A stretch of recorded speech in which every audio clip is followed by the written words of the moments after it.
σεβασμιότατον Κύριον Ιουστίνων εις την επισκοπικήν έδραν αυτού.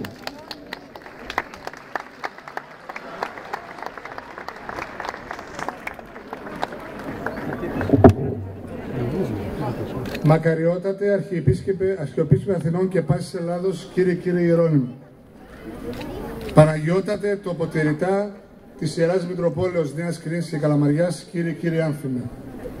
Άγιοι Πατέρες, αξιότιμοι εκπρόσωποι πολιτιακών και στρατιωτικών αρχών, συνάδελφοι στην αυτοδιοίκηση, κυρίες και κύριοι.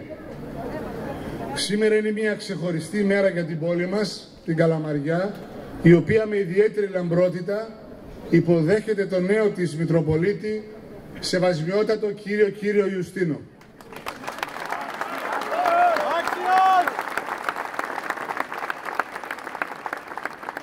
Σεβασμιότατε, σας απευθύνω θερμά και ειλικρινή συγχαρητήρια για την εκλογή σας στον επισκοπικό θρόνο της Μητροπόλεως μας, καθώς είμαι βέβαιος ότι αυτό το γεγονός σηματοδοτεί μια νέα εποχή, μια νέα σελίδα, μια καινούργια μέρα για την Ιερά Μητρόπολη Νέας Κρίνης και Καλαμαριάς και για την ευρύτερη περιοχή. Σας καλωσορίζω ως δήμαρχος αυτής της πόλης, μιας πόλης που φιλοδοξεί να γίνει η νέα ιδιαίτερη πατρίδα σας, γιατί της αξίζετε και σας αξίζει. Είναι τιμή μας να υποδεχόμαστε έναν ποιμενάρχη και άνθρωπο θαυμαστής ηθικής συγκρότησης, σεμνό και ταπεινό ως πρέπει, με πνευματική ενάργεια και ψυχική ευγένεια. Όπως πληροφορηθήκαμε από τους συνεργάτες σας και το ποίμνιό σας, στην προηγούμενη ιερατική θέση που κατήχατε, στο διάβα της ζωής σας, διακριθήκατε για την κοινωνική σας δράση, την ηθική σας ακεραιότητα, τη διοικητική σας επάρκεια, πρωτίστως βέβαια ως θεματοφύλακας της κοινωνικής δικαιοσύνης. Η πόλη της Καλαμαριάς σας χαιρετίζει και σας υποδέχεται με αισθήματα χαράς και αγαλίασης ως πατέρα αλλά και ως αδελφό. Προσβλέπουμε σε εσάς με ελπίδα ότι θα τεθείτε στις υπηρεσίες του λαού μας και με επιτυχία θα ανταποκριθείτε στα καθήκοντά σας, πνευματικός ποιμενάρχης και ταγός της Μητρόπολης, η οποία αναμφίβολα αποτελεί ένα κέντρο εξουσίας που έχει τη δύναμη να σταθεί αρρωγός στα μεγάλα κοινωνικά προβλήματα που ταλανίζουν τα τελευταία χρόνια την πατρίδα μας.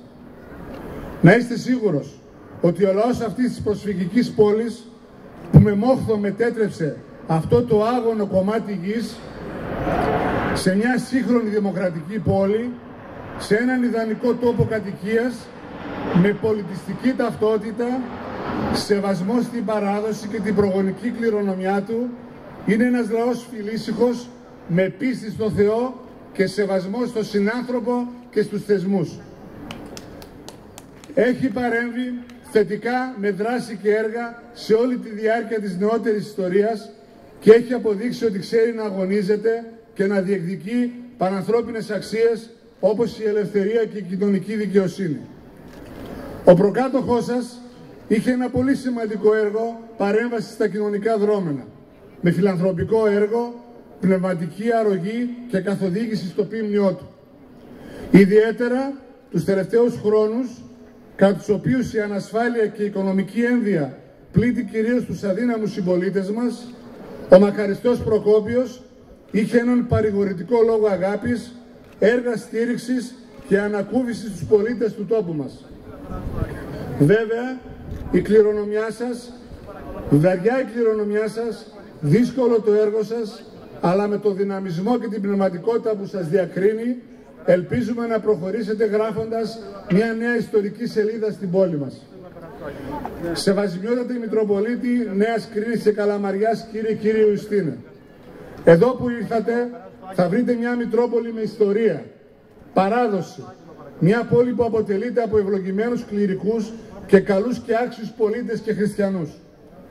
Σας εύχομαι να διαπημένετε αυτόν τον ευλογημένο λαό επί πολλά έτη με σύνεση, ευθυκρισία, να αγαπηθείτε από αυτόν και να τον αγαπήσετε ειλικρινώς. Ο Δήμαρχος και το Δημοτικό Συμβούλιο της πόλης μας θα είναι στο πλευρό σας, αρρωγός κάθε θεάρος του έργου που θέλετε να πραγματώσετε στην πορεία σας και σας υποσχόμαστε ότι θα τελούμε υπό την πνευματική καθοδήγησή σας για να πραγματοποιήσουμε από κοινού το ελπιδοφόρο όραμα και την ανάπτυξη και την κοινωνική συνοχή αυτής της πόλης. Η πόλη της Καλαμαριάς και ολόκληρη η περιφέρεια της Ιεράς Μητρόπολης Νέας Κρίνης και Καλαμαριάς σας υποδέχεται με την ελπίδα μιας ποιμαντορίας που πιστεύουμε ότι θα αφουγκραστεί την αγωνία και τον αγώνα των απλών ανθρώπων. Σας υποδέχεται με την καρδιά ανοιχτή και είμαι βέβαιος ότι οι πολίτες θα είναι κοντά σας όχι μόνο στα μεγάλα και δύσκολα, αλλά και στα καθημερινά. Κλήρος, λαός και τοπική αυτοδιοίκηση της Μητροπολιτικής σας περιφέρειας ανοίγουμε την αγκαλιά μας και την καρδιά μας προς εσάς, ευχόμενοι στο Θεό να σας δίνει δύναμη, να σας στηρίζει και να σας εμπνέει. Σεβασμιότατε, πολλά τα έτη σας.